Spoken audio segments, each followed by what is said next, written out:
యోహాను సువార్త 4వ అధ్యాయము. మనము ఆల్మోస్ట్ 1వ వచనం నుండి పరిశుద్ధమైన వాక్యములు 42 వచనాలు, ఎక్కడి వరకు 54 వచనాలు ఉన్నాయి. అయితే ఇదంతా ధ్యానించుకుంటే సమయం సరిపోదు కాబట్టి పరిశుద్ధాత్మదేవుడు ప్రేరేపించిన విధంగా మనం ముందుకు వెళ్దాం. యోహాను సువార్త 4వ అధ్యాయము 7వ వచనం నుండి. ఈ సందర్భము ప్రపంచం మొత్తం తెలుసండి. సమరియా స్త్రీ అనగానే ప్రపంచం మొత్తం అర్థం చేసుకుంటుంది. క్రైస్తవులు అనబడే వాళ్ళే కాదు, అన్యులు కూడా ఎంతో కొంతమంది వింటూనే ఉంటారు అప్పుడప్పుడు వాక్యము యూట్యూబ్లలో. నేను మొన్న బస్సులో వస్తున్నప్పుడు నేను చూశాను. అయితే యేసు సమరియా స్త్రీ వీరిద్దరి మధ్యలో డిస్కషన్ చూడండి ఒక్కసారి. ఎక్కడైనా సరే పౌలు యేసు, పేతురు యేసు, శిష్యులు యేసు, ఇలా కొన్ని మనం టైటిల్స్ చూస్తుంటాం బైబిల్లో. యేసయ్య అక్కడ ఉంటాడు, కొంతమంది వ్యక్తులు అక్కడ ఉంటారు. ఈరోజు మనమున్నాము, యేసయ్య మనతో మాట్లాడుతున్నాడు. మనలో ఉన్న లోపాలు సరిచేస్తూ, అవి సరిచేస్తే ఆధ్యాత్మికంగా మనం స్వస్థత పొందుకుంటే శారీరకంగా కూడా మనం స్వస్థత పొందుకుంటాము. అది లోపల జరగాలి. ఆధ్యాత్మికంగా ఎముకలు కుళ్ళిపోతూ ఉన్నాయి, స్వస్థత లేకుండా లోపల ఎక్కడో బయట కదా. అది శాంతి కరువైంది, సమాధానం కరువైంది, నిద్ర కరువైంది. ప్రార్థన ఎందుకు చేస్తున్నామో మనకు అర్థం కావట్లేదు. ఎంతసేపు ప్రార్థన చేసినా కూడా పరిశుద్ధాత్మ దేవుడు రావట్లేదు. దానికి అర్థాలన్నీ ఈరోజు పరిశుద్ధాత్మ దేవుడు మనకు వివరిస్తాడు. యోహాను సువార్త 4వ అధ్యాయం 7వ వచనం నుండి. ఒక సమరియా స్త్రీ నీటి కొరకు అక్కడకు వచ్చెను. యేసు ఆమెను, నాకు త్రాగుటకు నీరు ఇమ్ము అని అడిగెను.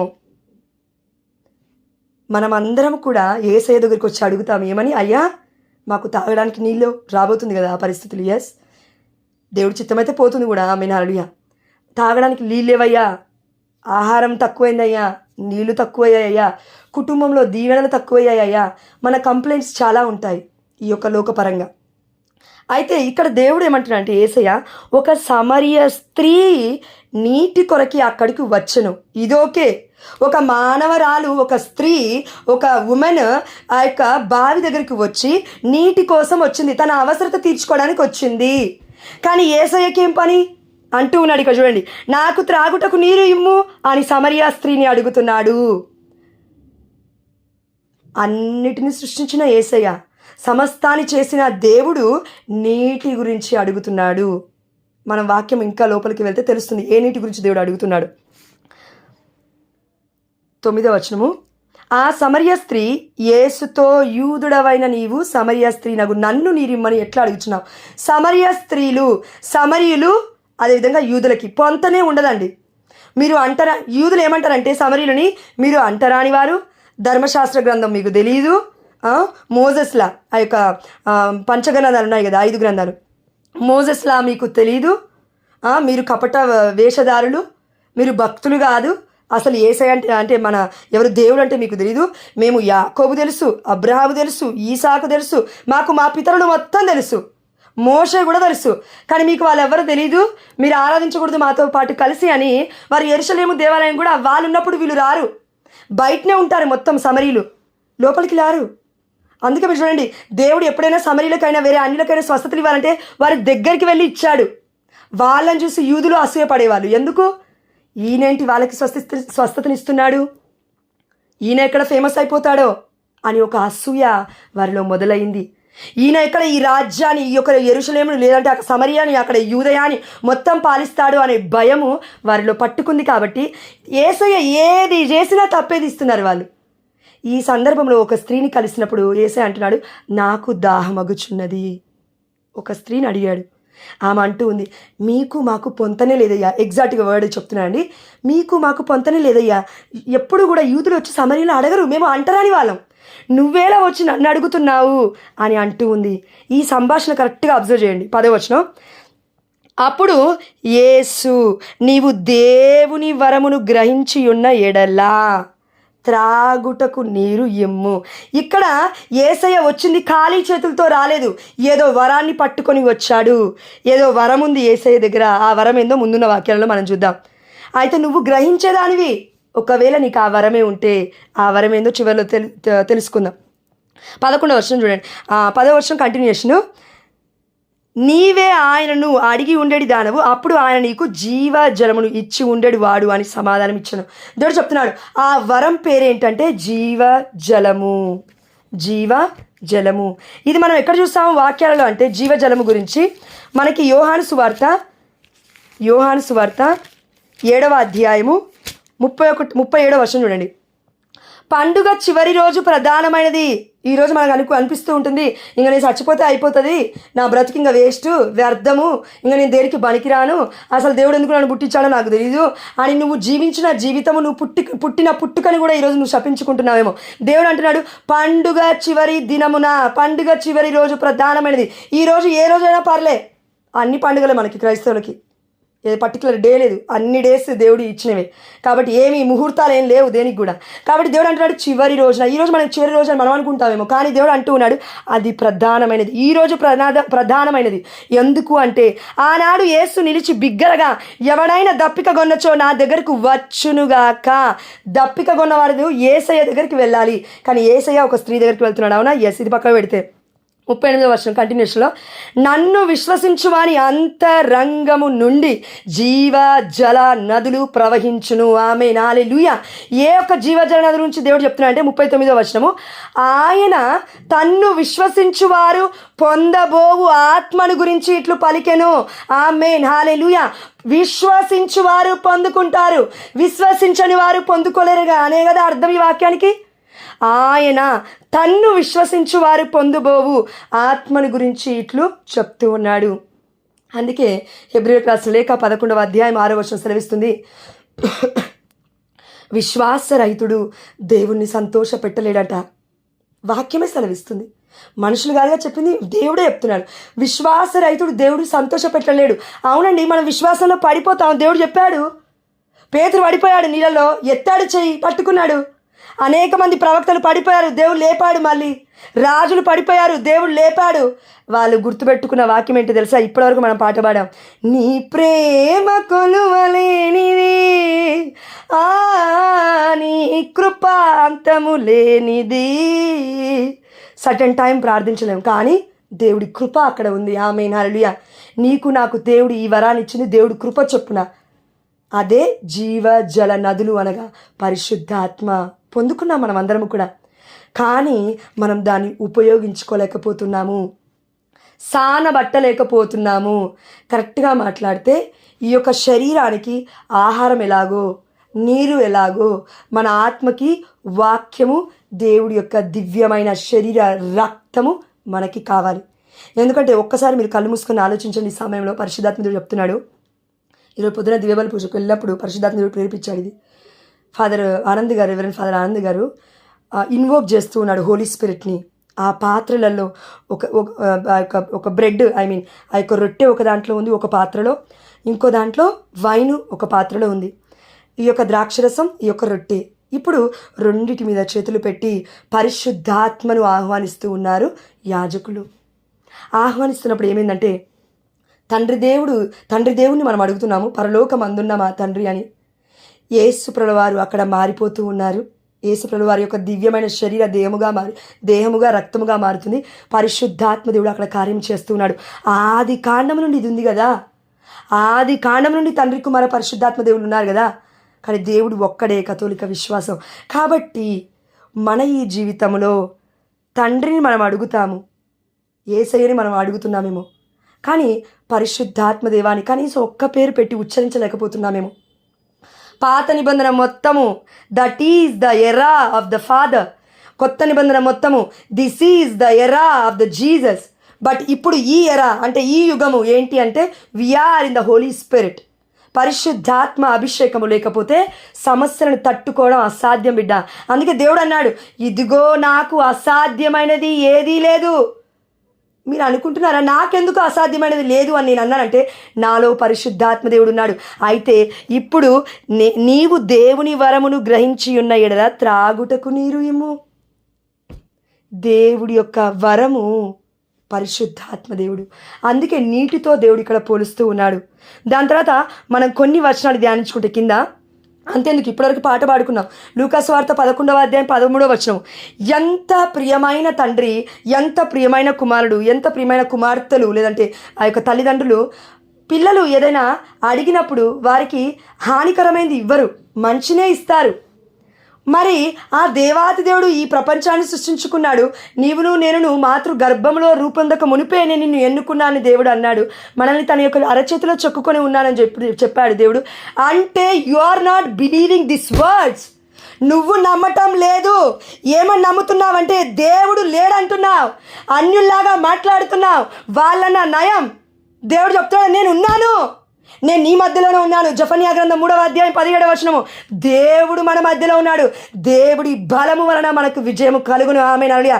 విగ్రహారాధన విడిచిపెట్టు, దేవుడు దర్శనం ఇస్తాడు. ఆమేన్ హల్లెలూయా.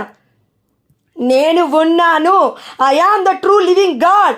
I am the water. I am the Holy Spirit. I am the Father. I am the Son. I am the Redeemer. నేను విమోచకుణ్ణి, నేను రక్షకుణ్ణి, నిన్ను కాపాడుకు ఈ లోకమునికి వచ్చిన వాడిని. విగ్రహారాధన కాదు.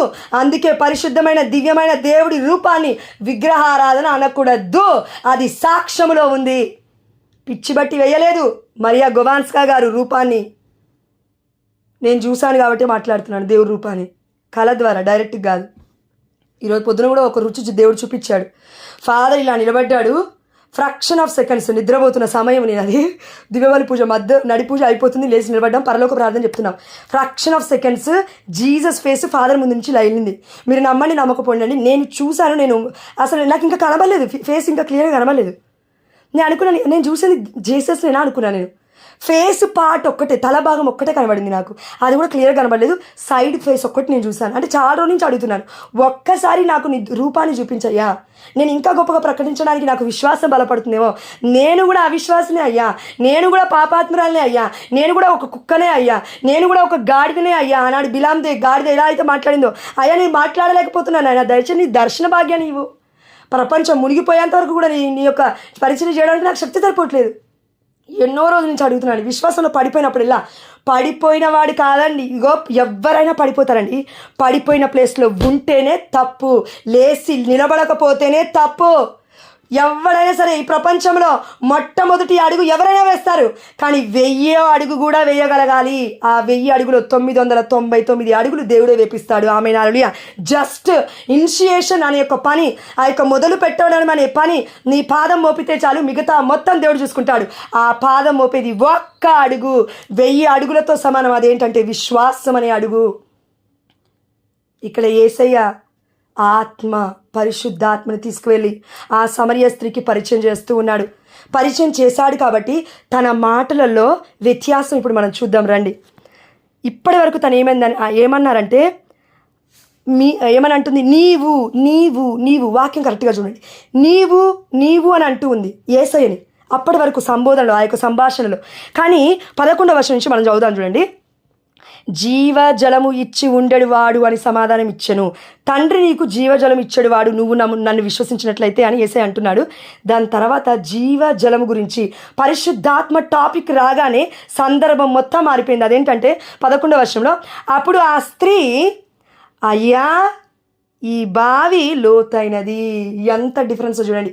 నీవు అన్న ఒక స్త్రీ, దేవుని ఏకవచనంతో పిలిచిన ఒక స్త్రీ, ఆ స్త్రీ ఇప్పుడు యేసయ్యని ఏమంటుందంటే అయ్యా అనగా అర్థం ఏంటి తెలుసా మనకి? తండ్రి.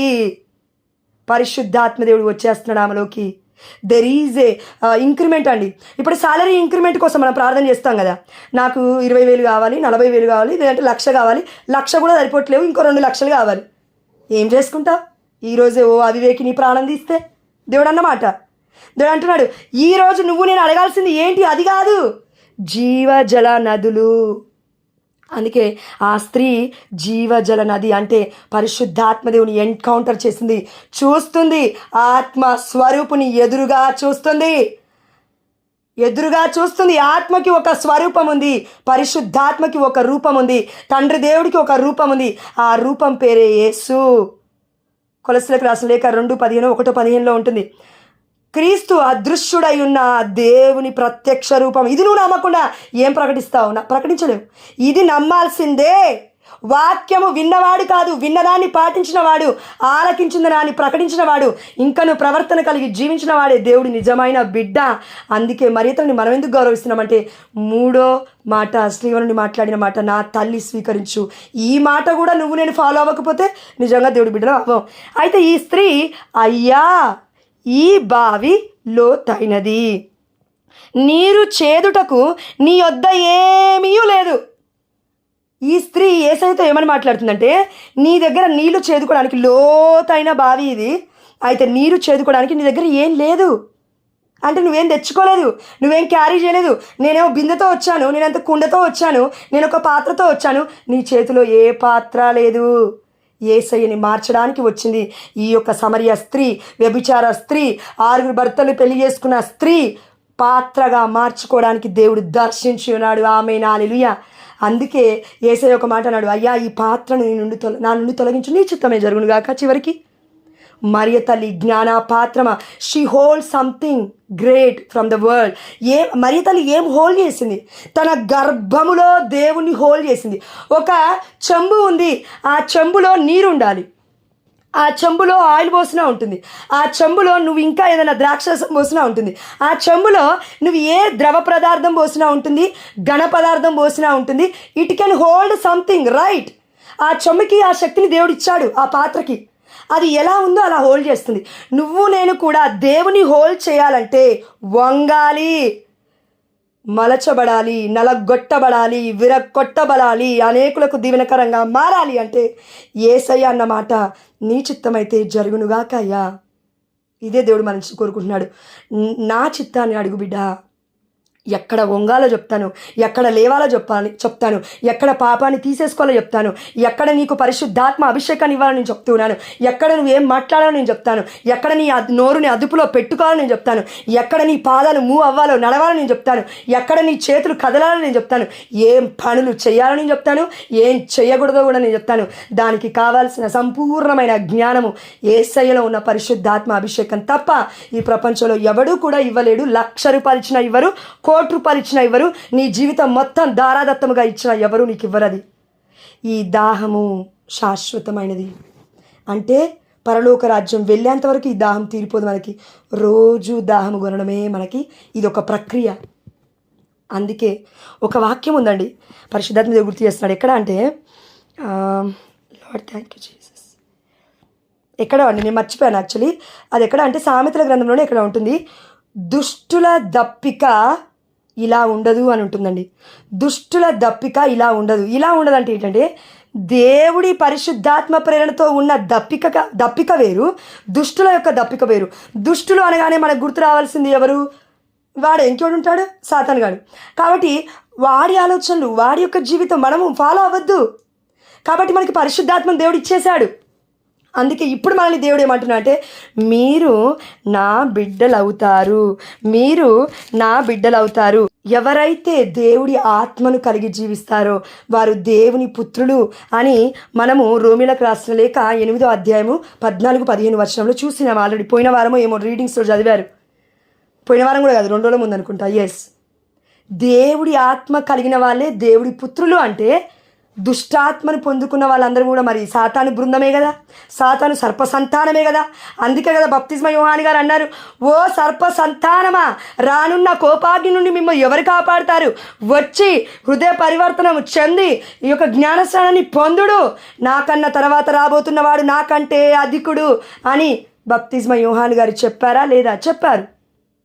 అందుకే ఇక్కడ ఆ స్త్రీ ఏమంటుందో నెక్స్ట్ వచనం చూడండి, 12వ వచనము, మా పితరుడగు యాకోబు మాకు ఈ బావిని ఇచ్చెను.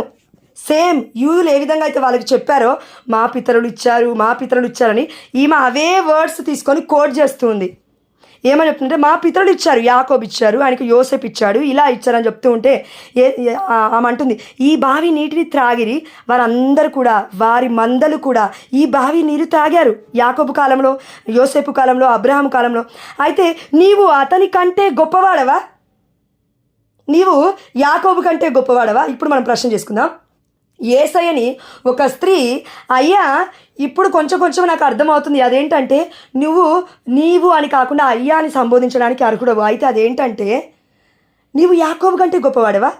మా పితరులు ఆది కాండంలో ఉన్నారు చూడండి, మోషే కంటే గొప్పవాడవా?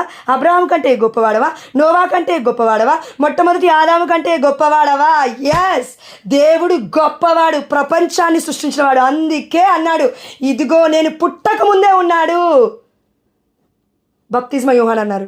నేను పుట్టక ముందే ఆయన ఉన్నాడు, ఆయన నాకంటే గొప్పవాడు, సర్వశక్తిమంతుడు, ఆయన చెప్పులను విప్పుటకైనను నేను యోగ్యుడను కాను.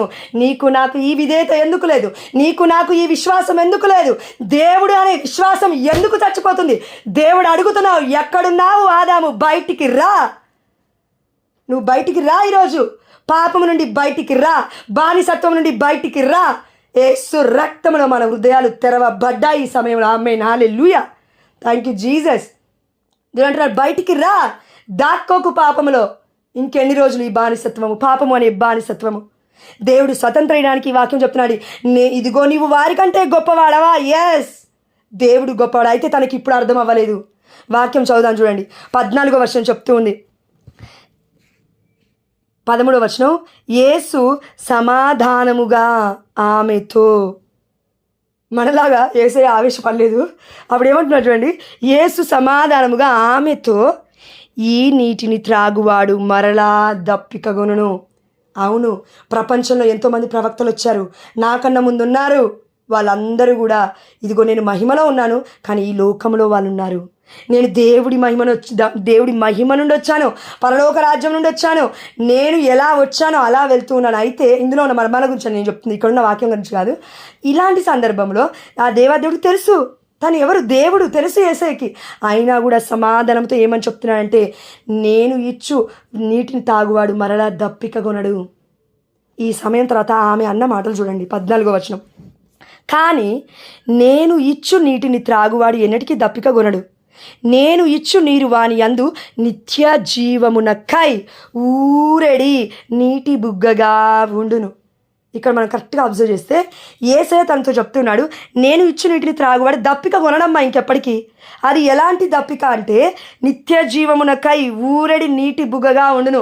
ఇప్పుడు నువ్వు నేను కూడా ఈ లోకము శాశ్వతమైనది, ఈ జాబ్ శాశ్వతమైనది, ఈ బిజినెస్ శాశ్వతమైనది, ఇంకా ఇక్కడనే చావాలేమో, ఇక్కడనే బ్రతకాలేమో, ఇక్కడనే పరలోక రాజ్యమేమో, అన్నీ ఇక్కడేమో నేను అనుభవించలేకపోతే ఎట్లా? వ్యామోహాలు తీర్చుకోలేకపోతే ఎట్లా? కామపు క్రియలు తీర్చుకోలేకపోతే ఎట్లా? నా చేతులు నా కాలు ఒక దగ్గర ఆగట్లేవు, నా అవయవాలు ఒక దగ్గర ఉండట్లేవు. అయితే ఇలాంటి కోరికల నుంచి నేను నా ఏజ్ అయిపోతే ఎట్లా, నా వయస్సు అయిపోతే ఎట్లా? యంగ్గా ఉన్నప్పుడు నేను అందంగా ఉన్నాను అనుకుంటున్నారంట మనలో చాలామంది. అది దేవుడు అంటూ ఉన్నాడు, నీకు నాకు ఊరాల్సింది ఏంటి అంటే నిత్య జీవమునకై ఊరడి నీటి బుగ్గగా ఉండాలి, కానీ పాపం అనే నీటి బుగ్గ ఊరకూడదు, శాపం అనే నీటి బుగ్గలు ఊరకూడదు మన నోటి నుంచి. దేవుడు అంటున్నాడు, నిరీక్షణ ఊరుతూ ఉండాలి నీటి బుగ్గ నుండి, ప్రేమ ఊరుతూ ఉండాలి నీటి బుగ్గ నుండి. ఇప్పుడు సముద్రం చూడండి, ప్రపంచవ్యాప్తంగా అందరికీ తెలుసు సముద్రంలో ఉన్న నీరు ఎలా ఉంటుందంటే ఉప్పుగా ఉంటుంది. ఉప్పు నీరు ఎవ్వరు తాగరు, అంత పెద్ద సముద్రం. కానీ వెళ్ళి ఒక చెంబడు నీరు ముంచుకొని తాగాలంటే ఏంటి వాటర్ ఇలా ఉన్నాయి, ఎన్ని చేస్తావో అన్ని సముద్రంలో చేస్తాం. లిటరలీ మాట్లాడితే 1-2 కూడా పోతారు సముద్రంలో, అంటే ఆ యొక్క తీరంలో. తాగుతారు ఆ వాటర్ని? తాగలు. అలాంటిది ఈ సముద్రముతో దేవుడు దీనికి నీటి బుగ్గకి ఉన్న పోలిక చెప్తున్నాడు. నీటి బుగ్గ ఎలా ఉంటుందంటే ఊరుతూ ఉంటుంది. అది ఊరడం అంటే స్వచ్ఛమైన నీరు, పరిశుద్ధాత్మకి సాదృశ్యముగా ఉంది. పావురము స్వచ్ఛమైనది, నిష్కలంకమైనది, పరిశుద్ధమైనది. నేను అక్క ఇదే కదా వాక్యం చెప్పింది. ఎస్, పవిత్రత కొరకు దేవుడు పిలిచాడు, పాపములో వెనక్కి వెళ్ళొద్దు. యోసేపు ఆ స్త్రీ వచ్చిపోతే పరి యొక్క భార్య వచ్చి ఇదిగో రా అని అన్నప్పుడు యోసేపు పరిగెడుతున్నాడు పాపం దగ్గర నుంచి. నువ్వు నేను కూడా పాపం దగ్గర నుంచి పరిగెట్టాలి, కానీ పాపం బాగుంది కానీ వెళ్ళి ముద్దు పెట్టుకొని హగ్ చేసుకున్నావు అనుకో, అతుక్కున్నావు అనుకో, అదే రూపంలో మారిపోతాం దుష్టులాగా. దేవుని హత్తుకోవాలి, నీటి బుగ్గ వలె మనం మారాలి. ఎంత దీవెన వస్తుంటే అనేకులకు దీవెనంగా మారుతాం. ఎంతమంది వచ్చి నీళ్లు పట్టుకున్నా అది ఊరుతూనే ఉంటుంది, ఊరుతూనే ఉంటుంది, ఊరుతూనే ఉంటుంది. చిన్న నీటి బుగ్గ, కానీ సముద్రం అంత పెద్దగా ఉంది ప్రపంచంలాగా, కానీ ఆ యొక్క వాటర్ యూజే లేవు. నీటి బుగ్గ అబ్బా ఎంత బాగుంది, స్వచ్ఛంగా నీరు అని మనకు కనబడగానే అలా కనబడుతుంది. అదేవిధంగా పరిశుద్ధాత్మ పొందుకున్న వారిలో నిత్య జీవమునకై ఊరెడు నీటి బుగ్గగా మనం ఉంటాము. మన దగ్గర నుంచి ఆ దేవదేవుడు ఇస్తే కృపని అనేకులకి ఆత్మ వరాలు, ఆత్మ ఫలాలు, పరిశుద్ధాత్మ అభిషేకము ఊరుతూనే ఉంటుంది. ఈ నిత్య జీవం అంటే ఏంటంటే నిరీక్షణ కలిగి జీవించడం, పరలోక రాజ్యం చేరుకునేంత వరకు. యేసయ్యే మార్గమై ఉన్నాడు, సత్యమై ఉన్నాడు, జీవమై ఉన్నాడు. మరి ఈ మార్గమైన, ఈ సత్యమైన, ఈ జీవమైన యేసయ్య మనకేం చెప్తున్నాడంటే నిత్య జీవమునకై ఊరెడి నీటి బిగుగా ఉండును. యేసయ్య ఇంకో మాట కూడా అన్నాడు, మనం గుర్తుపెట్టుకుంటే. అక్కడ శిష్యులు అందరూ వచ్చారు. యేసయ్య ఒక మాట అన్నాడు, ఇదిగో ఇది నా శరీరము, ఇదిగో ఇది నా రక్తము, మీరు దీన్ని భుజించండి, మీరు పానం చేయండి. యేసయ్య అన్నాడా లేదా? బైబిల్లో ఉందా లేదా? ఉంది. అయితే వాళ్ళందరూ ఏమంటున్నారంటే అప్పుడు, ఈయనేది ఇలా మాట్లాడుతున్నాడు, ఈయన మాటలు కఠినమైనవి, ఎట్లా తీసుకుంటాము? మనిషి శరీరాన్ని ఎవరైనా తింటారా? రక్తాన్ని ఎవరైనా తాగుతారా అని వెళ్ళిపోతూ ఉన్నారు. యేసయ్య పేతురుని అప్పటికే అపోస్తుల వాళ్ళని చూసా అంటూ ఉన్నాడు, మీరు కూడా వెళ్ళిపోయేదరా? వెళ్ళిపోండి, ఒక్కరైనా చాలు పరలోక రాజ్యానికి. నేను డైరెక్ట్గా ఈ లోకానికి వచ్చాను, డైరెక్ట్గా మీకు కనబడుతున్నాను. అనేకులు చూడాలనుకున్నారు అప్పుడు ప్రవక్తలు, అప్పుడు యాకోబు, అబ్రహాము, ఎంతోమంది ప్రయత్నించారు నన్ను చూడడానికి, కానీ వాళ్ళు ఎవ్వరు చూడలేకపోయారు. కొత్త నిబంధనలు ఈ వాక్యాలు ఉన్నాయి. కానీ మీరు నన్ను చూస్తున్న కనులు ఎంత ధన్యమైనవి, మీరు నన్ను పట్టుకున్నారు, మీరు నన్ను స్పృశించారు, మీరు ఎంత ధన్యులు. అందుకే తోమాతో దేవుడు అన్నాడు, చూడక నన్ను విశ్వసించేవాడు ధన్యుడు. తోమా, అవిశ్వాసి అయిన తోమా దేశానికి వచ్చి ప్రకటించాడు యేసయ్య గురించి. నువ్వు నేను కూడా అప్పుడప్పుడు అవిశ్వాసంలో పడిపోతే భయపడద్దు. దేవుడి కృప విశ్వాసము కంటే, మహాసముద్రము కంటే ఇది నూటి బుగ్గ వలె ఊరుతుందని. చూడండి, ఎప్పుడైనా సరే ఒక పెద్ద సముద్రంలోకి మనం అక్కడికి వెళ్ళి ఒక చెంబడి వాటర్ తీసుకొచ్చుకుంటే ఆ సముద్రం మొత్తం ఇంకిపోదు, అవునా? ఎస్. అదేవిధంగా దేవుడి దగ్గర మనం ఎన్ని ఆశీర్వాదాలు, దేవుడు ఒక ఊట అండి, జీవ జల నదికి ఊట. అందుకే దేవుడు అన్నాడు కదా యోహాను సువార్త yes Lord, yes Lord, yes yes Lord. యోహాను సువార్త 19వ అధ్యాయం 34వ వచనంలో ఉంది, ఆ యొక్క సైనికుడు వెళ్ళి ఆ యొక్క బల్లెముతో పొడవగానే జీవ రక్తము, జీవ జలము gush forth from the heart of Jesus. ఇలా ఒక ప్రవాహము వలె ప్రవహిస్తూ ఉంది. మన యొక్క జీవితంలో దేవుడి యొక్క ఆశీర్వాదం, పరిశుద్ధాత్మ వరాలు, ఫలాలు ఇంకేవైనా అవి ఒక ప్రవాహం వలె దీవెన, శాంతి, సమాధానం ప్రవహించాలి అంటే నువ్వు నేను ఆత్మలో ప్రవహించాలి ఫస్ట్.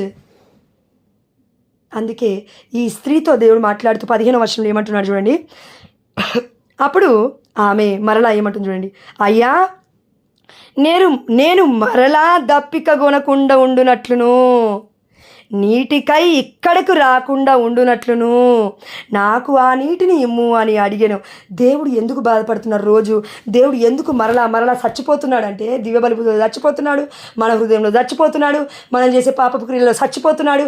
దానికి కారణం ఏంటంటే లిటరలీ ఇప్పుడు జీవజల నదులు ఆమె దగ్గరికి వచ్చాయి. జీససే వచ్చాడు, సాక్షాత్కరించాడు.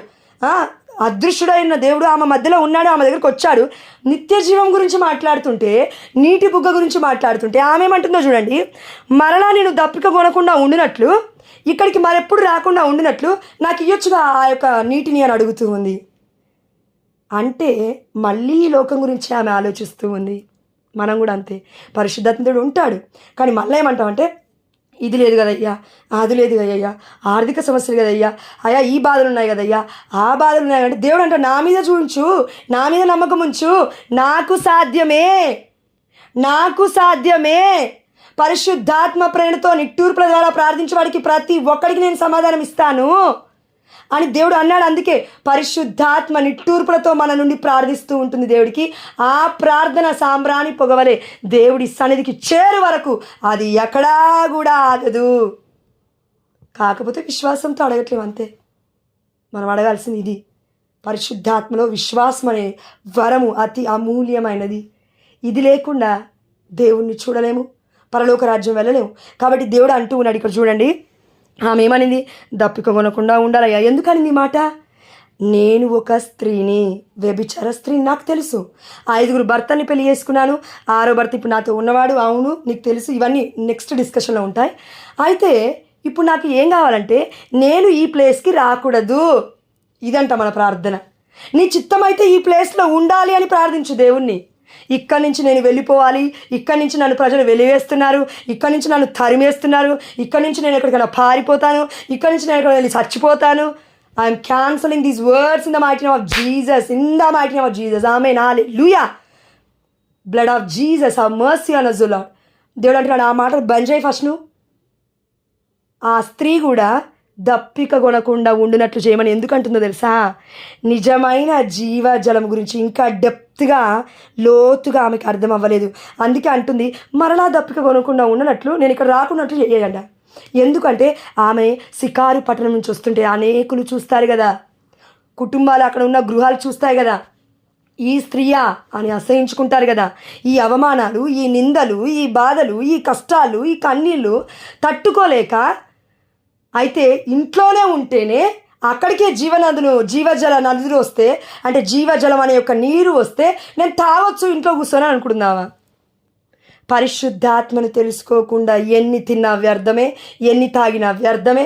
ఎందుకంటే పరిశుద్ధాత్మ దేవుడు మనకి ఆరోగ్యాన్ని ఇస్తాడు. కరెక్ట్గా గట్టిగా తింటే 60 ఏళ్ళకు పైబడ్డ వాళ్ళు గట్టిగా తింటే షుగర్, బీపీ అటు ఇటే చచ్చిపోతారంట. చాలామంది చెప్తున్నారు కదా వైద్యులు.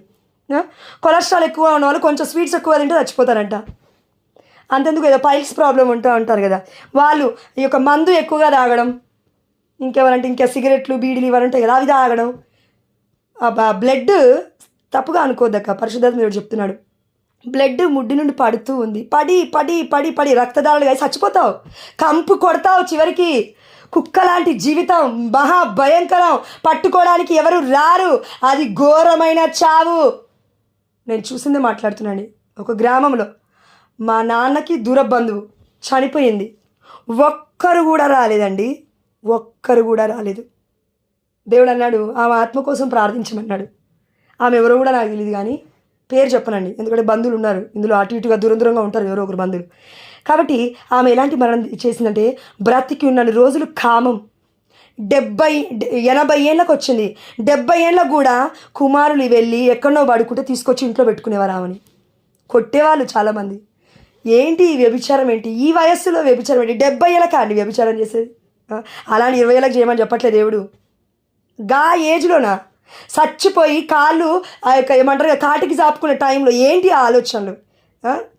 వ్యర్థమైన ఆలోచనలు, కామపు ఆలోచనలు. దేవుడు అసలు మెచ్చుతాడా ఇలాంటి ఆలోచనలు? ఏదన్నా అవయవం పాడైతే అసలు పనికొస్తామా దేనికైనా?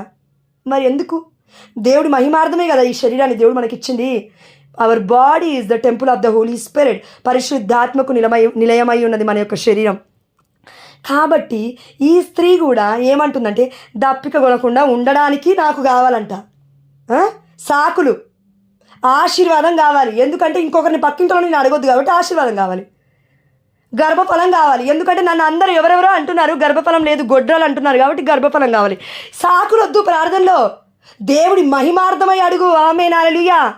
దేవా, ఇది నీకు మహిమ చెల్లించే ఒక సిచ్యువేషన్ అయితే, నీ చిత్తమే అయితే జరగనిమ్ము ప్రభు. ఇప్పుడు జరిగే బదులు కొన్ని రోజుల తర్వాత జరిగితే అనేకులకు దీవెనకరంగా ఉంటావేమో. ఆమేన్, హల్లెలూయా. ఉంటావేమో కాదు, ఉంటావు. ఆమేన్, హల్లెలూయా. అందుకే దేవుడు ఆపుతున్నాడు. గుర్తుపట్టు, దేవుడు చెప్తున్నాడు, పరిశుద్ధాత్మ దేవుడు, గుర్తుపట్టు, దుష్టుడికి నీ ఆత్మను ఇవ్వద్దు, పరిశుద్ధాత్మతో నింపబడాలి. వాక్యం అనే ఖడ్గము ద్వారా కోయబడాలి. మనం వాడు ఇస్తున్న టక్కరి జిత్తుల మారి యొక్క పాము యొక్క ఆలోచన మనలో ఉండకూడదు, సాతాను ఆలోచన మనలో ఉండకూడదు. నీటికై ఇక్కడికి రాకుండా ఉండుటకు నాకు నీటిని ఇమ్ము. మన ప్రార్థన కూడా ఇంతే, ఒక్కొక్కసారి వేస్ట్ ప్రార్థనలు చేస్తూ ఉంటాం. అందుకే దేవుడు ఏమంటూ ఉన్నాడు చూడండి, 16వ వచనం. అప్పుడు యేసు నీవు పోయి, ఇద్దండి వండర్ఫుల్ వాక్యం యాక్చువల్లీ. ఇప్పుడు నీవు పోయి ఏం చేస్తావంటే నీ భర్తని పిలుచుకొని రా అన్నాడు.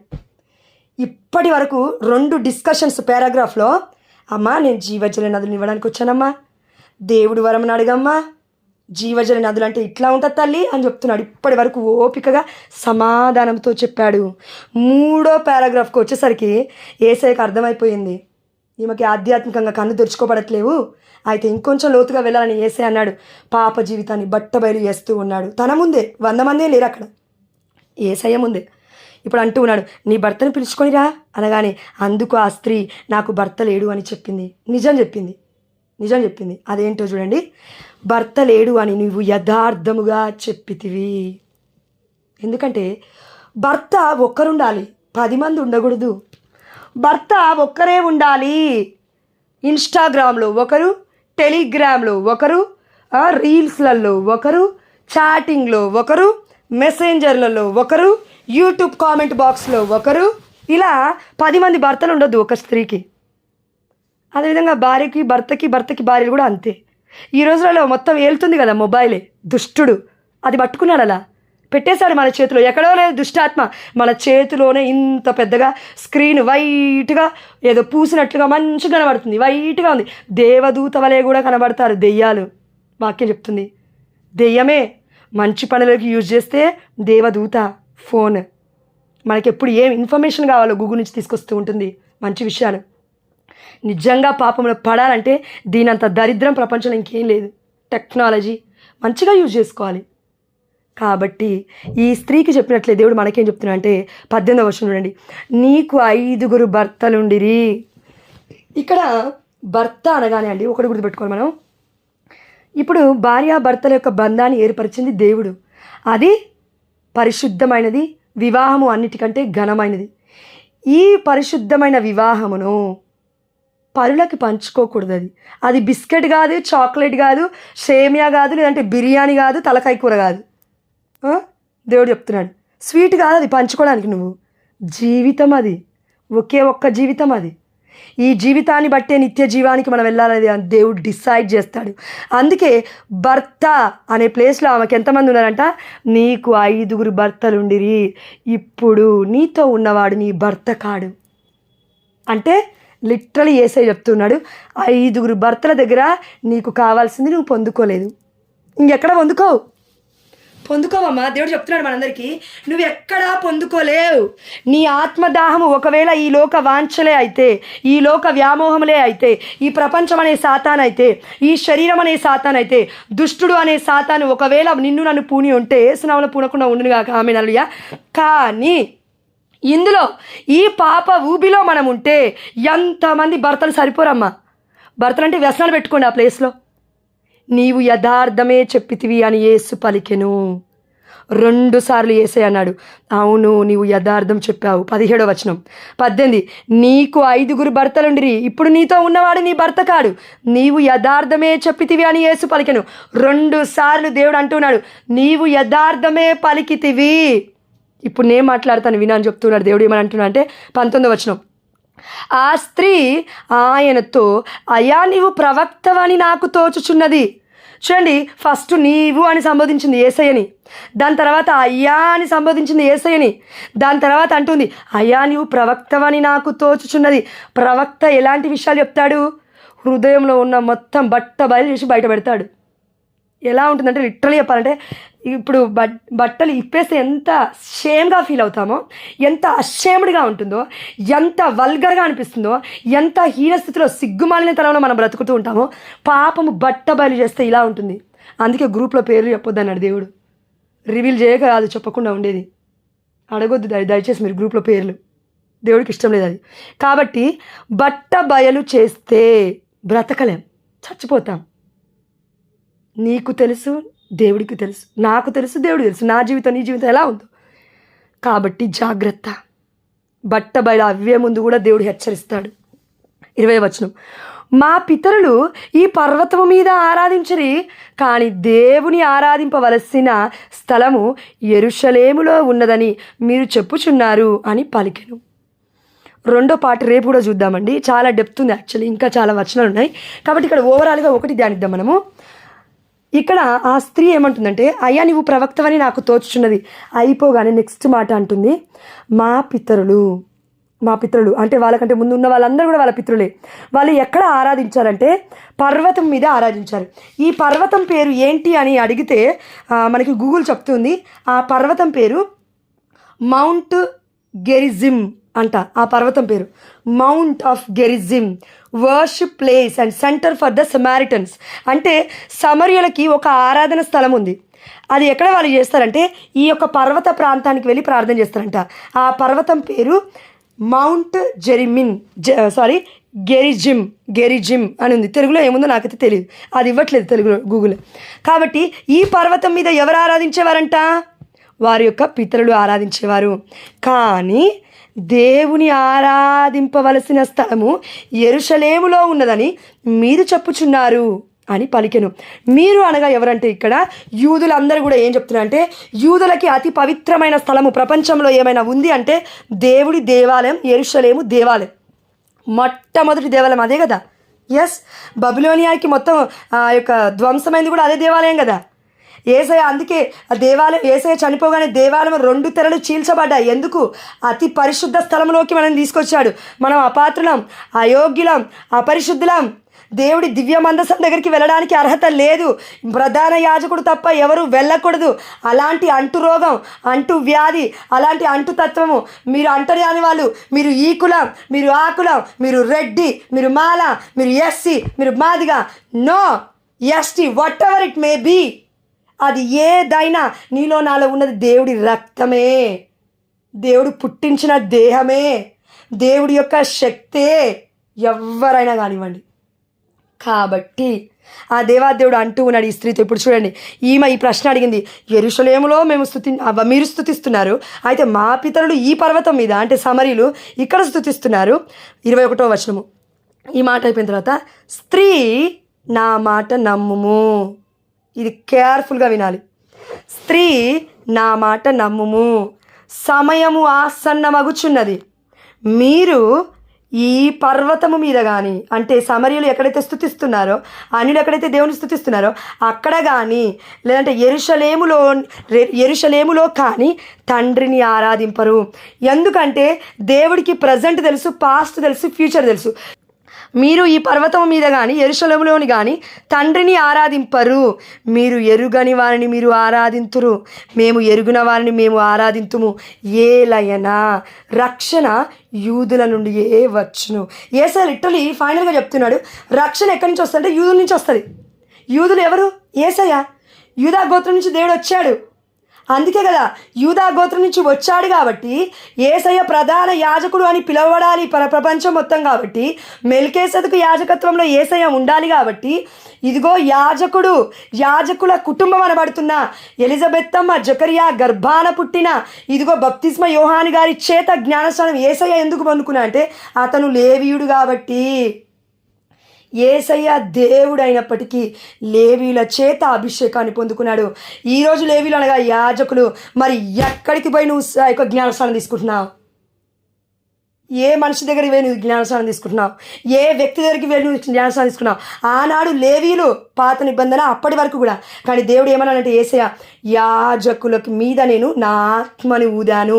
యోహాను సువార్త 20వ అధ్యాయం 23వ వచనం మనం చదివితే ఇదిగో యేసయ్య ఆ యొక్క మూసిన తలుపులు మూసగుండగానే వచ్చాడు, మాట్లాడాడు. 2-3 దర్శనాల తర్వాత తన యొక్క ఊపిరిని, తన యొక్క శ్వాసని వారి మీద ఊది, మీరు ఎవరి పాపాలనైతే క్షమిస్తారో వారి పాపాలు క్షమింపబడతాయి, ఎవరి పాపాలనైతే మీరు క్షమించరు అవి క్షమింపబడవు. నువ్వు ఎక్కడికి వెళ్ళినా, ఎంత పెద్ద ప్రవక్త దగ్గరికి వెళ్ళినా ఎవ్వరు ఏమి చేయలేరు. కేవలం దేవుడే తల వంచిన ఒక అధికారం యాజకులు, లేవీ వంశస్థులు. ఇప్పుడు అలా కాదు. అప్పుడు లేవీ వంశస్థుల నుంచే యాజకులు అయ్యేవారు. కానీ అప్పుడు అహరోను వంశం ఉంది కదా. ఎస్, బైబిల్ చదివితే మనకు అర్థమవుతుంది. కానీ ఇప్పుడు ఎలా ఉంది?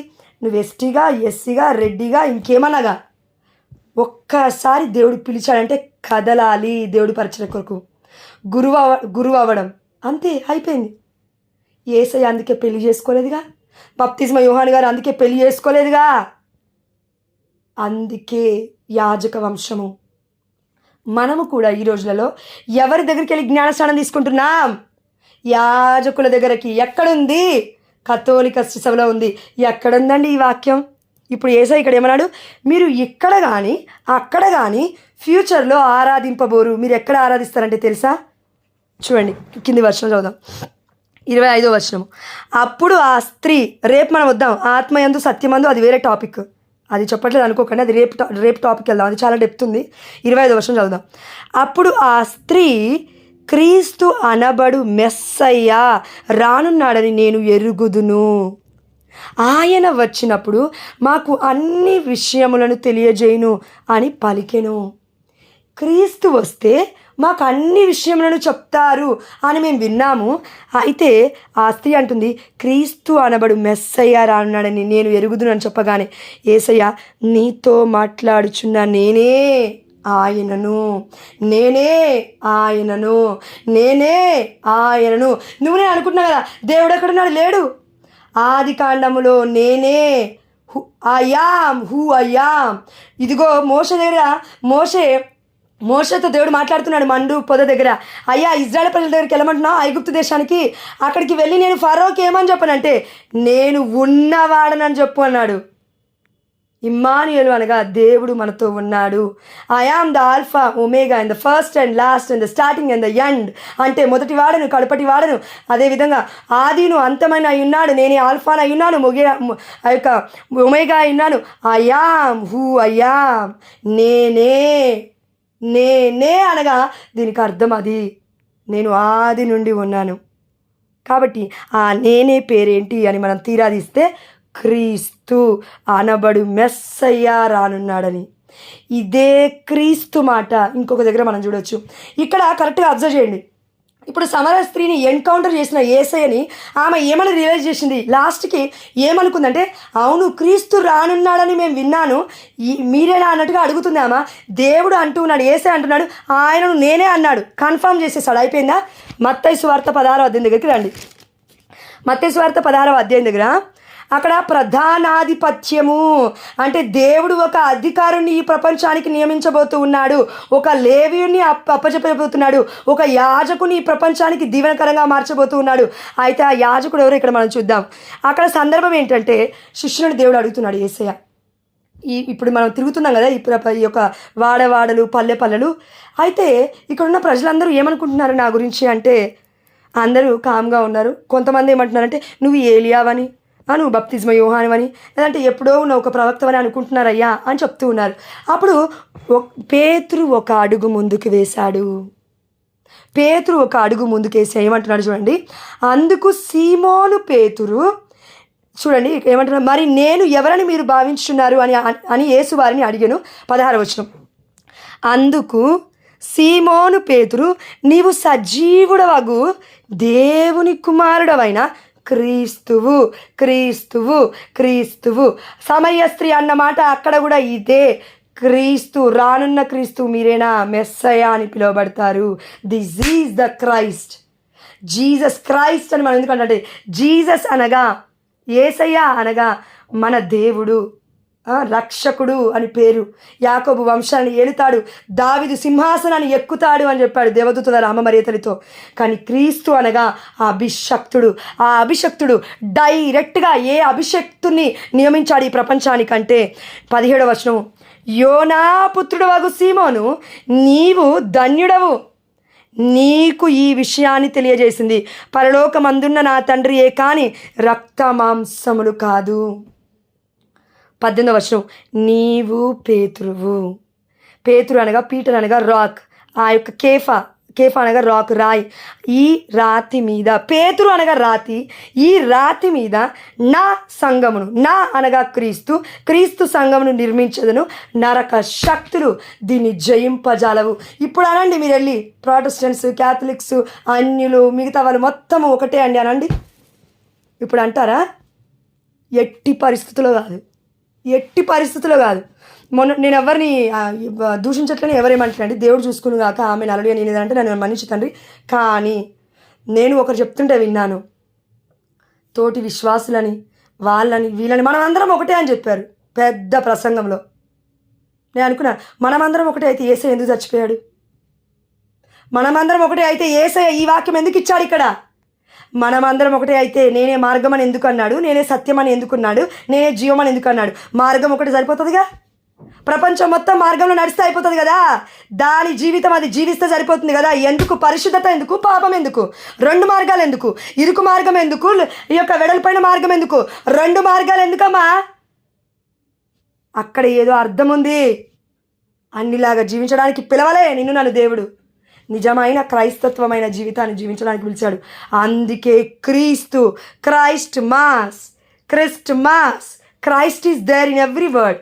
ప్రతి దాంట్లో క్రీస్తు అనే వర్డ్ ఉంది, అందుకే క్రైస్తవులు అన్నారు. మత సాక్షులు ఉండరు, లేకపోతే ప్రపంచవ్యాప్తంగా మత సాక్షులు అనేక మంది చచ్చిపోయారు, వాళ్ళు మత సాక్షులు అని పిలువబడుతుంది. చరిత్ర మొత్తం మతం కాదండి ఇది అని అంటే తప్పది. చరిత్రకి నువ్వు నేను తల ఒగ్గాల్సిందే, తెలిసి తెలియకుండా మాట్లాడదండి. అందుకే దేవుడు అంటూ ఉన్నాడు, ఇది మతం కాకపోతే ఒక అన్నింటి దగ్గరికి వచ్చాడు, అమ్మ నువ్వు ఎవరిని నమ్ముకున్నావు అంటే క్రీస్తుని అంటావు, అయితే మీ మతం ఏంటంటే క్రైస్తవులు అనవా? ఏమంటావు? నీలాగా నేను అన్యుణ్ణి, లేదంటే నీలాగా నేను ఎల్లమని పుల్లమని మొక్కుతాను, లేదంటే ఇంకో దేవుణ్ణి మొక్కుతాను, లేదంటే ఇంకొక something so and so person నేను మొక్కుతాను, ఇది నా మతం అని చెప్తావా? మతం ఉండాలిగా, ప్రపంచానికి ప్రకటించడానికి మతం అనే clear definition should be there to identify. దేవుడు ఒక పేరు నీకు నాకే పెట్టాడు. ఒక రాజ్య ఏమంటారండి దాన్ని, ఒక మతానికి ఈ యొక్క మతం క్రైస్తత్వం అనే మతం ఉండకపోతే అసలు క్రీస్తు ఎందులో ఉన్నాడని ఎలా అర్థమవుతుంది వాళ్ళకి? ఎక్కడికి రావాలని ఎలా అర్థమవుతుంది మనకి? అవును బైబిల్లో ఉంది మార్గం అని, దాని తర్వాత ఏముంది? యేసయ్య ఏం చెప్పాడు? నేను మార్గమై ఉన్నాను, ఇది సరిపోదు, సత్యములోకి రా, ఇది సరిపోదు, జీవములోకి రా, అప్పుడు అర్థమవుతుంది. జీవం అంటే ఏంటి? యేసయ్య దివ్యమైన దేహమే, రక్తమే జీవము. ఇది పొందుకున్న వాళ్ళము సత్యములో నడుస్తాము. ఇది పొందుకోకుండా పరిశుద్ధాత్మ ప్రేరణ లేకుండా అటు ఇటు త్రొట్టిల్తాము. బాగానే ఉంటుందండి చెప్పడానికి, మనం అందరం ఒకటే అని బాగానే ఉంటుంది. కానీ స్టేజ్ల మీదకి వెళ్ళినప్పుడు మనమందరం ఒకటే అని చెప్తే ఎలా? దేవుడు ఆన్సర్ అడుగుతాడు, అప్పుడు ఏం చెప్తావు?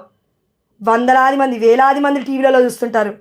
దేవుడు ఒక్కరే, అందరి దేవుళ్ళు ఒక్కరే. ఇక అప్పుడు మరి నువ్వు అన్నావు కదా అందరూ ఒక్కరే అని అన్నావు, ఇప్పుడు వాళ్ళు కూడా అంటారు మీ దేవుడు మా దేవుడు అందరూ ఒక్కరే, ఒక్క దేవుడిని నమ్ము, మా హిందూ దేవుడిని నమ్మంటారు. నమ్ముతావా వెళ్ళి?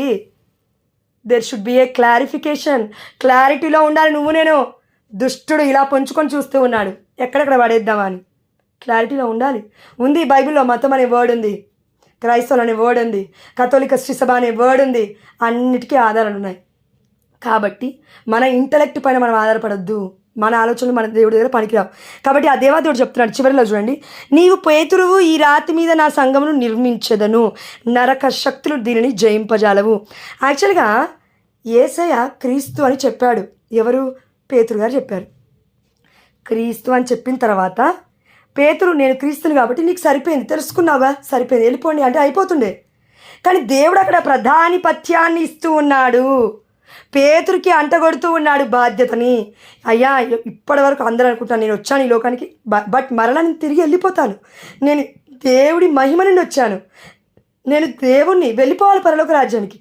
అయితే ఇప్పుడు నువ్వేం చేస్తావంటే నా ప్లేస్లో ఉండు. ఈ లోకాధికారం ఇది, ఈ లోక అధికారం ఇది. ఈ లోక ప్రాపంచిక విషయంలో మనము డిసిప్లిన్లో క్రమశిక్షణ లేకుండా పడిపోతామని దేవుడు ఒక క్రమశిక్షణ అనే బైబిల్ని, పరిశుద్ధమైన గ్రంథాన్ని మనకిస్తే ఓకే. అక్కడ మనకి మత్తయి సువార్త 24:35 ఏముంటుందంటే ఏమంటారు, ఆహారం లేని వారికి ఆహారం ఇచ్చావా, వస్త్రహీనుడు ఉన్నప్పుడే వస్త్రాన్ని ఇచ్చా, ఇది okay. There is a difference. ఒక దేవుడి చేత అయితే 3వ టాక్లో అది మాట్లాడుకుందాం. ప్రతిదానికి ఒక అర్థం ఉంది. మనము ఒకటే రోజులో పుట్టము, ఒకటే రోజులో 5 ఏళ్ళు అవ్వము, ఒకటే రోజులో 10 ఏళ్ళు రాము, ఒకటే రోజులో 15 ఏళ్ళు రాము, ఒకటే రోజులో 90 ఏళ్ళ వ్యక్తిని అవ్వలేము. అదేవిధంగా దెర్ ఈజ్ ఎ థింగ్, ఒక సీక్రెట్ ఉంది అందులో. క్రైస్తవులు అనేబడే వాళ్ళు ఎలా జీవిస్తారు, అన్యులు అనేవాళ్ళు ఎలా జీవిస్తే దేవుడు ఊరుకుంటాడు, లేదంటే మొత్తమే నేను తెలియని వాళ్ళు ఎలా జీవించో నేను ఊరుకుంటాను. దెర్ ఈజ్ ఏ ఏమంటారండి దాన్ని, దేవుడికి జ్ఞానం ఉంది, దేవుడే మనకిచ్చింది జ్ఞానాన్ని. అవునా? ఎస్. మనం ఏం చేస్తున్నామో దేవుడికి తెలుసు. అందుకే దేవుడు ఒక మాట అన్నాడు, ఏంటది? నీకు నేను వరాన్ని ఇచ్చాను, నేను నీకు గిఫ్ట్స్ ఇచ్చాను, నేను దాన్ని తిరిగి అడుగుతాను, నువ్వేం చేస్తున్నావు? ప్రతి వరానికి ఫలితం అనేది నువ్వు నేను దేవుడి చేతిలో పెట్టాలి చచ్చిపోయే లోపు. లేకపోతే విడిచిపెట్టవచ్చు కదా దేవుడు మనల్ని. ఎందుకు అడుగుతాడు? పరలోక రాజ్యంలోకి వచ్చేటప్పుడు మీరు అందరూ ఎవరెవరైతే అసత్య మార్గంలో నడిచారో వాళ్ళందరూ అటు వెళ్ళిపోండి, మేకపిల్లలు, మేకల్లారా, నా లెఫ్ట్ సైడ్ ఉన్న మేకల్లారా మీరు వెళ్ళిపోండి, మీరు ఈ రాజ్యానికి మీరు వారసులు కారు, ప్రభు ప్రభు ప్రభు అని ధ్యానించిన వాళ్ళందరూ నా బిడ్డలు కాదు. అయ్యా మేము నీ పేరిట అనేక అద్భుతములు చేసి ప్రవచనాలు పలికితిమి, అనేక విషయాలు చేశాము అని అంటారు. చాలామంది ఉన్నారు ప్రపంచంలో అద్భుతాలు చేసేవాళ్ళు. సత్యము మనల్ని స్వతంత్రుని చేస్తుంది. Sorry lord. కాబట్టి 8:30కి దేవుడు ఆపేస్తున్నాడు కరెక్ట్గా. కాబట్టి మనం అందరం గుర్తుపెట్టుకోవాల్సింది ఒకటే, ఇక్కడ నేను నీకు పరలోక రాజ్యపు తాళపు చెవులను ఇచ్చదను. ఇక్కడ ఒక అధికారానికి మాత్రమే దేవుడు పరలోక రాజ్యపు చెవులు, తాళపు చెవులు, తాళం అనగా ఒక అధికారం. నీకు నాకు చేతిలో మనం బయటికి వెళ్తున్నాము, ఇంటికి డోర్ వేయాలి, ఇంటికి లాక్ వేయాలి, గోల్డ్ ఉంది, దస్తావీజులు ఉన్నాయి, లేదంటే పొలాల కాగితాలు ఉన్నాయి, వామ్మోనే లేకపోతే అన్నీ వచ్చి దొంగోడు తీసుకెళ్తాడేమో అనుకుంటాం కదా. మరి మన ఆత్మ విషయం ఏంటి? దొంగవాడు పొంచి ఉన్నాడు కదా యోహాను సువార్త 10:10లో, వాడు దొంగిలించుటకు వస్తాడు శాంతిని, సమాధానాన్ని, సత్యాన్ని. ఇవన్నీ పక్కకు పెట్టండి, ఈ లోక విషయాలు. సత్యము దేవుడై ఉన్నాడు. ఆ సత్యాన్ని దొంగిలిస్తే ఆనందించలేం మనం. అందుకే మనలో చాలామంది ఎంత పెద్ద పెద్ద వాక్యాలు చెప్పినా, ఎంత పెద్ద పెద్దగా జీవించినా కూడా పరిచర్యలో ఆనందించలేకపోవడానికి కారణం ఏంటి తెలుసా? అసత్యంలో ఉన్నాం ఇంకా కూడా. సత్యము అర్థం అవ్వట్లేదు, బోధపడట్లేదు మనకి. దేవుడు ఎంత చెప్పినా లేదు లేదు లేదు లేదు, దేవుడు మాట కాదు, అది ఆమె మాట్లాడుతుంది. నీ ఇష్టం, దేవుడు చెప్తున్నా అర్థం చేసుకో. కాబట్టి పరలోక రాజ్యపు తాళపు చెవులను నీకు ఇచ్చేదను. నువ్వు దేన్ని బంధిస్తావో అది బంధింపబడుతుంది, నువ్వు దేన్ని విప్పుతావో అది విప్పబడుతుంది పేతురు అని దేవుడే స్వయంగా ప్రధానాధిపత్యాన్ని పేతురికి ఇచ్చిన తర్వాత మధ్యలో వచ్చి నేను పెళ్ళిళ్ళు చేసుకుంటాను, పేరెంటాలు చేసుకుంటాను, పిల్లల్ని కంటాను, నేను పేతురుని అవుతానంటావా ఏంటి? ఇప్పుడు అవవు. ప్రధానాధిపత్యం అట్లా ఇవ్వలేదు దేవుడు. పేతురు, నువ్వు నన్ను ప్రేమిస్తున్నావా? ప్రేమిస్తున్నానయ్యా. అయితే గొర్రెలను మేపుము, జాగ్రత్త.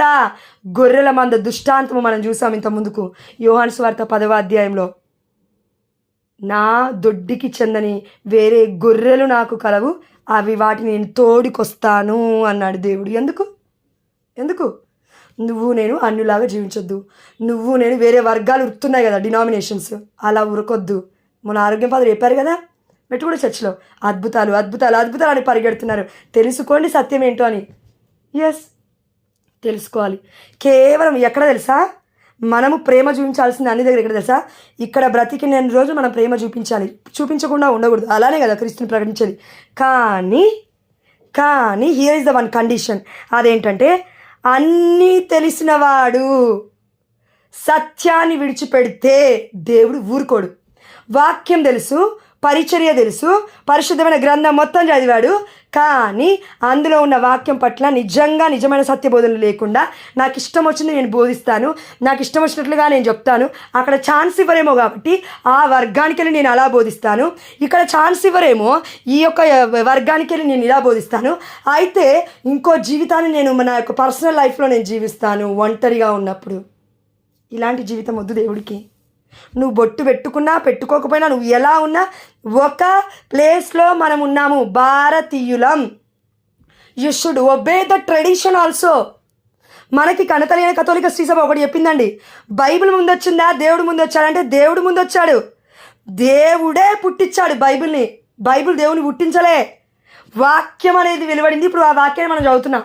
కాబట్టి మరి దేవుని నమ్ముకుంటావా, నువ్వు బైబిల్ని నమ్ముకుంటావా అంటే దేవుణ్ణే తెలుసుకోవడానికి బైబిల్ చదువుతున్నాం మనం. ఈ బైబిల్లో ఉన్న ఎన్నో అంతర అర్థాలు మనకి కనతలేని కథోలిక శ్రీసభ 2000 చరిత్ర మొత్తం మనకు అందిస్తూ ఉంది. అది సాంప్రదాయం, దట్స్ ఎ గుడ్ ట్రెడిషన్. అది మనం మంచి ట్రెడిషన్లో ఉండి బిడ్డలందరినీ యేసయ్య వైపుకి నడిపించడానికి మనం ట్రెడిషన్లో ఉన్నాం. అంతేగాని అన్యాచారాలు మొక్కట్లేం. బొట్టు తీసేస్తే నేను వచ్చి డినామినేషన్లోకి వచ్చి వాక్యం చెప్పమని నన్ను అన్నారు ఒకరు. నేను తీసేను, ఎందుకు తీసేస్తా? నా కథోలిక శ్రీసభ చెప్పలే అట్లా. మనకేం చెప్తున్నారు గురువులు, అది విందాం. అన్యులు చెప్పిన మాటలొద్దు, డినామినేషన్ చెప్పిన మాటలొద్దు. వాళ్ళు సగం బోధిస్తున్నారు. కాంటెక్స్ట్ వైజ్గా మనం వెళ్ళాలి, వర్డ్ వైజ్గా. ప్రతిదీ ఇంటర్లింక్ అయింది చరిత్రతో. కాబట్టి ఇట్లు చెప్పి తాను క్రీస్తునని ఎవరితో చెప్పవలదని తన శిష్యులను గట్టిగా ఉపదేశించెను. అంటే క్రీస్తు అని ఎవరితో మీరు చెప్పొద్దు. నేను ఇప్పుడు పేతురికి తెలిసింది. ఎలా తెలిసింది పేతురికి? పరలోకమందున్న నా తండ్రే బోధించాడు, వివరించాడు. అన్ని అనుగ్రహాలు ఎక్కడి నుంచి వస్తాయంట? మంచి అనుగ్రహాలు పరలోకము నుండి రావాల్సిందే. అదేవిధంగా యేసయ్య మాట్లాడుతున్నప్పుడు పరిశుద్ధాత్మ దేవుడు వివరించిన విషయం ఏంటి ఆ యొక్క సమరయ స్త్రీకి అంటే, నీవు క్రీస్తువా, ఆ యొక్క మెస్సయ్య రానున్నాడని నేను ఎరుగుదును, ఆయన నీవేనా అని అడుగుతుంది. క్రీస్తులో ఇంత అర్థం ఉంది. క్రీస్తు అనగా మూల రాయి, అపోస్తులు అనగా ఆ యొక్క పునాదులు. మూలరాయి లేకుండా, పునాదులు లేకుండా ఎక్కడికి వెళ్ళి బిల్డింగ్లు కడతావు, ఎక్కడికి వెళ్ళి ఏం చేస్తావు? సత్యం బోధించకుండా, ఆ యొక్క జీవం పొందుకోకుండా. లిటరలీ చెప్పాలంటే ఒక ప్రశ్న వేసుకొని ముగించుదాం. అదేంటంటే యేసయ్య మార్గం అన్నాడు, మార్గం గుండా వెళ్ళాలి, ఇదొకటి. రెండవది యేసయ్య నేనే సత్యం అన్నాడు, సత్యం గుండానే వెళ్ళాలి, ఇది రెండవది. మూడవది జీవం అన్నాడు, జీవం గుండానే మనం వెళ్ళాలి. దీని ద్వారా తప్ప పరలోక రాజ్యంలోకి ఎవ్వడు చేరడు అన్నాడంటే ఆ మూడు పాటించిన వాడే వెళ్తాడు పరలోక రాజ్యానికి. కానీ అన్యులాగా నాకు ఇష్టం వచ్చినట్లుగా బ్రెడ్ పట్టుకొని తిరిగితే రోడ్డు అప్పుడు నేను తీసుకొని అంటున్నాడు దేవుడు. నిజమైన దివ్య సప్రసాదనాదుని ఎక్కడ కొలుస్తున్నాము? కన్నతల్లి కథోలిక శ్రీ సభలో. కాబట్టి పేతురుని ఎక్కడ గౌరవిస్తున్నారు? కన్నతల్లి కథోలిక శ్రీ సభలో. పోప్ అని ఎక్కడ అంటున్నారు ప్రపంచంలో? కన్నతల్లి కథోలిక శ్రీ సభలో. అపోస్తలత్వం అని ఎక్కడ చెప్తుంది? కన్నతల్లి కథోలిక శ్రీ సభలో. అయితే మరి ఇవన్నీ ఓకేనండి, మరి వారందరినీ మనం ప్రేమిస్తూ జీవించాలి కదా అంటే రేపు ఆ యొక్క నెక్స్ట్ వర్డ్ ధ్యానించుకుందాము. There is a growth in it. అది ఒక స్పిరిచువల్ ఐడెంటిఫికేషన్ ఉంటుందండి, బట్ అది డెప్త్గా వెళ్తే ఇప్పుడు టైం సరిపోదు. కాబట్టి పరిశుద్ధుడా ప్రేమగలిగిన తండ్రి, నీకే సమస్త ఘనత మహిమ ప్రభావములు చెల్లిస్తున్న తండ్రి. అయ్యా అవును తండ్రి, యేసయ్యకి దాహం అయ్యింది. ఆయన ఇంకోటి చివరిగా యేసయ్యకి ఇక్కడ దాహం అయింది. చివరి వచనాల వరకు మనం చదివాము. యేసయ్య అక్కడ నీరే తాగలేదు, ఆహారమే తినలేదు. శిష్యులతో ఏమన్నాడు తెలుసా? ఇదిగో యేసు వారితో, నన్ను పంపిన వాని చిత్తము నెరవేర్చుటయు ఆయన పనిని పూర్తి చేయుటయే నా ఆహారము. దప్పిక ఎక్కడ తిరింది? ఆ స్త్రీ దప్పిక గోనేలాగా పరిశుద్ధాత్మను నేను పంచిచ్చేశాను. ఇప్పుడు సికారు పట్టణానికి వెళ్ళి ప్రజల్ని మొత్తం పోగు చేసుకొని తీసుకొస్తుంది. రేపు చూద్దాం వాక్యం. Thank you Jesus, praise to Jesus. ఆ తర్వాత సమరియా స్త్రీ ఏమైపోయిందో మాకు తెలియదు తండ్రి, కానీ ప్రపంచం మొత్తం కొనియాడుతూ ఉన్నారు తండ్రి. బైబిల్ వాక్యం చెప్తూ ఉంది. సమరియా స్త్రీ యేసయ్యతో ఇలా మాట్లాడాడు, యేసయ్య సమరియస్తో ఇలా మాట్లాడాడు. సౌలు పౌలు గారు మీతో మాట్లాడండి, పేతురు మీతో మాట్లాడండి. ఎంతోమంది మీతో మాట్లాడినప్పుడు జీవితాలు మారిపోయాయా? అయ్యా మేము మాట్లాడలేకపోతున్నామేమో రోజు మీతో, మీరు మాతో మాట్లాడుతుంటే మేము వెళ్ళిపోతున్నామేమో వాక్యాన్ని పక్కకు పెట్టేసి. దయచేసి మమ్మల్ని మన్నించమని. కేవలం వాక్యాన్ని మేము పట్టుకుంటే తప్పకుండా మా బ్రతుకులు మారుతాయి నా తండ్రి. సమాధానానికి, ప్రతి ప్రశ్నకి సమాధానం వాక్యంలోనే ఉంది దేవా. ఇదే మార్గమైంది, ఇదే జీవమైంది, ఇదే సత్యమైంది. ఇది పట్టుకున్నవాడు పడిపోడు నా తండ్రి. దయచేసి మాకు జ్ఞానము అనే వరాన్ని ఈ యొక్క పరిశుద్ధమైన వాక్య ధ్యానాంశాల ద్వారా మమ్మల్ని దర్శించినందులకు నీకు వేలాది వందనాలు చెల్లిస్తూ, నాయన ఇంకా మాలో ఉన్న లోటుపాట్లు అన్నింటినీ సరిచేయమని మా నాథుడైన యేసుక్రీస్తు అతి పరిశుద్ధమైన నామములో మేము అడిగినవన్నీ పొందుకున్నామని విశ్వసిస్తూ, అమ్మ దేవుడు చెప్తూ ఉన్నాడు, రిట్రీట్స్కి వెళ్ళమని దేవుడు చెప్తున్నాడు, బలంగా చెప్తున్నాడు. నేను దాదాపు 3 వారాల నుంచి దేవుడిని అడుగుతున్నాను కన్ఫర్మేషన్ కోసం. నిన్న కూడా మీరు అబ్జర్వ్ చేయండి, నిర్మల వాక్యం చెప్పినప్పుడు నేను ఎవ్రీ మంత్ రిట్రీట్కి వెళ్ళానని చెప్పింది. గుర్తుపట్టండి, దేవుడు చెప్తున్నాడు. అదేవిధంగా రిట్రీట్కి వెళ్ళాలి, దేవుడు ప్రేరేపిస్తే రిట్రీట్కి వెళ్ళాలి తప్పక. డిసెంబర్ రాబోతుంది, నవంబర్లో రిట్రీట్ డేట్స్ ఉన్నాయి, నేను పెడతాను. ముత్తంగి రిట్రీట్కి వెళ్ళడానికి ప్రయత్నం చేయండి, దేవుడు దీవిస్తాడు. అదేవిధంగా 14 స్థలాలు ధ్యానించమని దేవుడు మన గ్రూప్లో చాలామందికి ప్రేరణ ఇస్తున్నాడు, కానీ మీరు వినట్లేడు అని దేవుడు చెప్తున్నాడు. మీరు వినట్లేరు, ఎంత చెప్పినా నాకు టైం లేదు అంటున్నారంటే దేవుడు బాధపడుతున్నాడు. దేవుడు చెప్పమని చెప్తున్నాడు. Thank you Jesus, praise Jesus, we adore you Jesus. Yes Lord, we thank you. అయ్యా మేము అడిగిన మా మనసులో ఉన్న ప్రతి మనవిని నువ్వు ఆలకించినావు, అన్నిటికీ సమాధానం దయచేసినావు. దీన్ని బట్టి, ఈ వాక్య పరిచయాన్ని బట్టి, మా జీవితాన్ని బట్టి, ఈ యొక్క స్థితిగతుని బట్టి, సమస్తాన్ని బట్టి ఇంతవరకు నా గొంతుని కాచి కాపాడి ఇప్పటివరకు నడిపించినందుకు నీకు వేలాది వందనాలు చెల్లిస్తూ, మా నాథుడైన యేసుక్రీస్తు అతి పరిశుద్ధమైన నామంలో పక్కనే ఉండి సాయం చేసిన దేవదూతలారా, పునీతులారా, మా అమ్మ మరియు తల్లి వందనాలు తెలియజేస్తూ యేసు నామంలో అడిగి పొందుకుంటున్నాము మా ప్రియ పరలోకపు తండ్రి. ఆమేన్. హల్లెలూయా. Thank you Jesus, praise you lord.